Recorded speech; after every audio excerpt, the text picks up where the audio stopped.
do have a question for Misael. Hi, Misael. My name is Jim. Hey, how you doing? What are the three things that you look in a resume that says this is the guy or the person? Let me rephrase that. This is the person or this is not the person. Like right off the bat, if you just look at it, three things.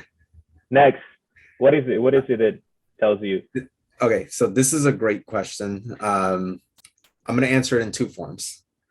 The My own personal philosophy about resumes is not necessarily, there is no perfect resume out there. I think for me, what I look for is content.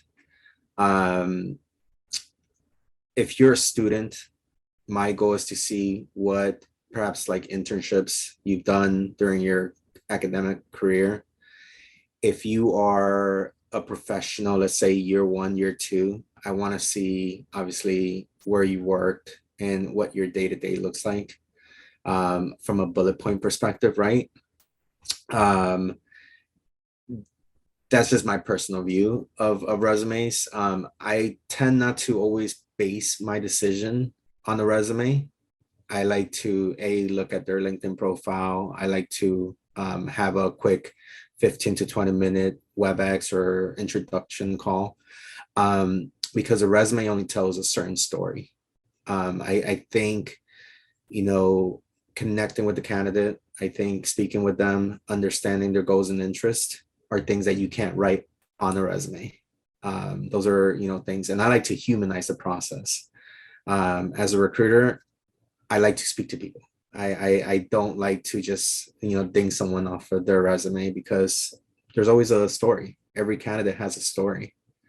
It is my job as a recruiter to turn around and tell that story to the hiring manager and to advocate for that candidate.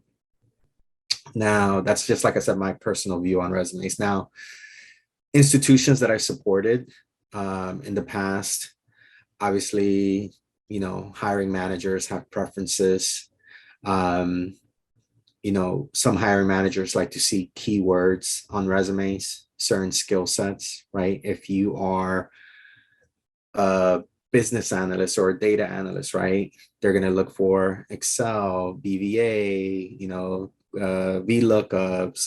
They're going to look at certain software programs. If you're a compliance or like a compliance professional, right, they're going to look for certificates, your CAMs, if you're familiar with the KYC lifecycle and things like that. They're just going to look for keywords. But that's where I come in, right? If I'm, representing you on an opportunity, my job is to provide pushback to those managers to get them away from just looking at a resume. And sometimes it's just a quick phone call with the manager to introduce them. So